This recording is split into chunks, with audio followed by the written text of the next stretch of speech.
Hi guys. Did I ever tell you all the story about the wrist guy in New Orleans? I don't remember if I did or not. I'll do it now. Anyway, so like 2022, I was down at Buffalo's in New Orleans, and I was going to get some lessons in one pocket from Tony Chohan. He wasn't going to come in for a couple of hours, and there was a pool hall. I was at a pool hall, and I was watching a guy play, and we got to talking, so we played some cheap 9-ball. They're on table 18 at Buffalo's, which is the tough TV table. It's the one I like to play on when I'm down there. I didn't know the guy. I just knew I wanted to play a little bit and try to get warmed up before Tony came in. So we played some cheap 9-ball, and he pretty much murdered me. I think he pretty much murdered me mostly because I didn't like the game, and I wasn't completely used to the humidity and all that down there. I don't think he murdered me because he was just that much of a better player than me, in other words. Maybe that's just my ego talking, I don't know. But we played for a couple hours, and when we were done, he said, oh, by the way, you will never be any good if you don't put your wrist into the shots, if you don't use your wrist on the shots. And I was thinking a few things right there, and I kept them to myself. One of the things I was thinking was, I didn't ask your opinion, youngin'. And the second one was, let's play for more. That's what I was thinking. Let's play some one pocket. That's what I was thinking. Get off my lawn, you punk. I was thinking that. Thinking a lot of things. But whatever. Let him have his little moment in the sun. Later on that night, I was watching the same guy playing, practicing on another table. He was there all the time. Like I'm there for a week, and every time I'd ever go in, he's in there playing. He was either dating a bartender or he wanted to date a bartender. He was stalking a bartender. I really don't know. But what I do know is I'm watching the guy play and watch my wrist. When he's shooting like this. Not using his wrist on the shots at all. Even though he had told me that I'm doomed to eternal suckage if I don't use my wrist on the shots. I don't know if he thought he was really using his wrist when he wasn't. I don't know if he was just parroting something he saw on YouTube or read in a book. But I did think it was funny that he was pretty much saying that I sucked because I wasn't using my wrist, and then he wasn't using his either. Anyway, so get to the point. I have a long text file on my computer of different physical elements that I've tried and messed with over the years. I like messing with different physical elements. And along with just messing with them, if I notice something, I try to put it in this file. It's a pretty long file by now. I have a few things about wrist, about using your wrist on the shot. I'm sure there are way more than 3, but I think there are 3 main wrist mechanisms, elements that come into play. The one that I believe most people use, and may be biased because this is me, is you just shoot the darn ball and your wrist it's not locked, but you're not doing anything with it. I like that. Of course I do, because I've been using it for 40 years. Then you look at somebody like Efren. Efren, it seems to me, has a very, very, very loose wrist. He's moving his arm, and his wrist is just going along for the ride, basically. And if you get the timing on something like that down right, you can put a pretty good stroke on the ball without having a whole lot of motion. You just have to get the timing. Because my wrist is just flopping back and forth is all it's doing. I guess the opposite of that would be, so somebody like Tony Choyan.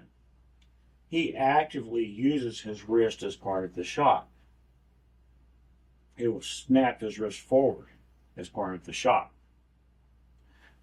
And that's another thing, where if the timing is correct, you can do pretty well. I've always had a little bit of a problem where I lose accuracy. If I'm trying to throw my wrist into a shot, sure, sometimes it seems like I can get a good stroke on the ball, but I lose accuracy by doing this motion.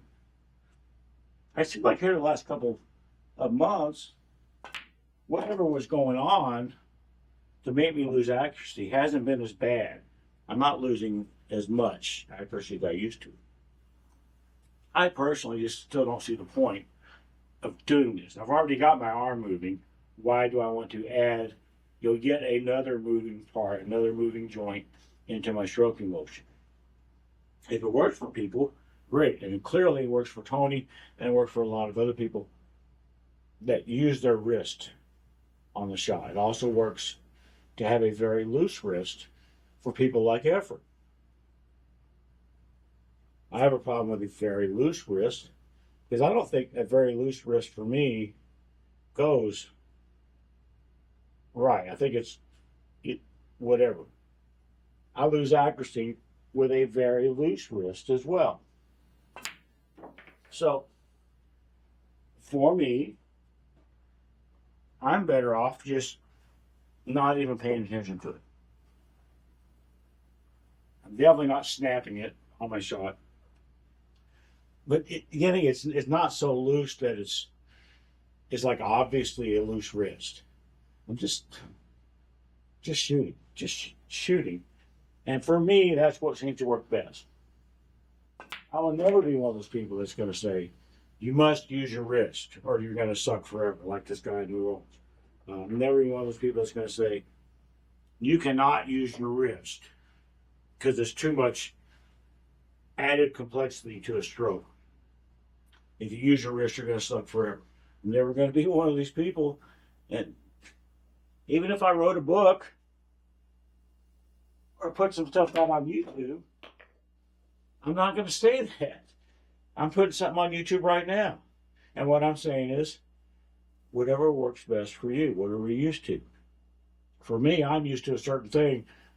Over 40 years of playing, if somebody really, really tried to convince me that I must have a loose wrist or I must throw my wrist into a shot, and they were able to really convince me that that's what I wanted to do, it would take effort. It would take effort. I wouldn't be completely learning how to play all over again, but I would be learning how to stroke all over again.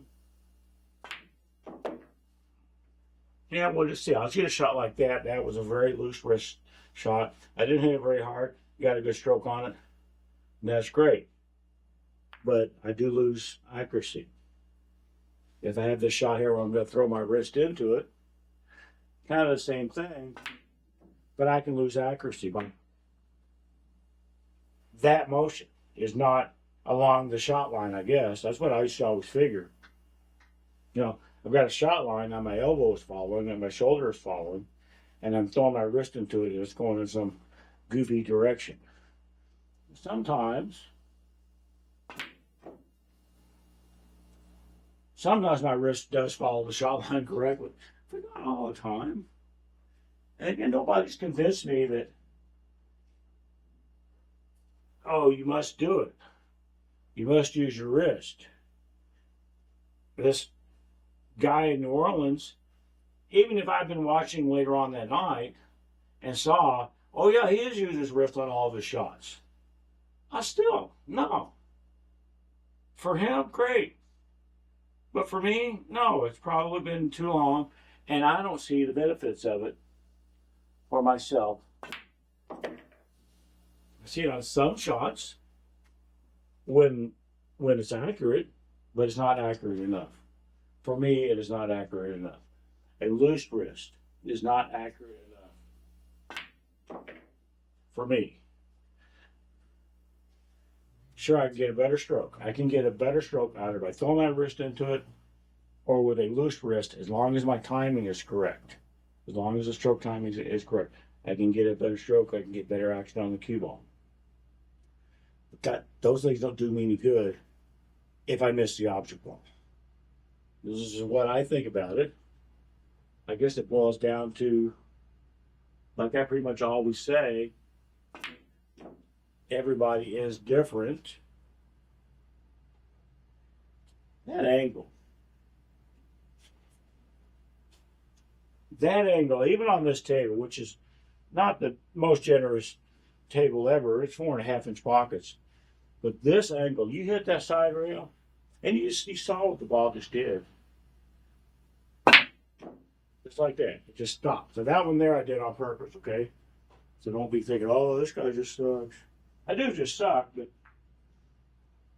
trying to demonstrate my point. And I forgot what my point was. I digressed a little bit is what I did.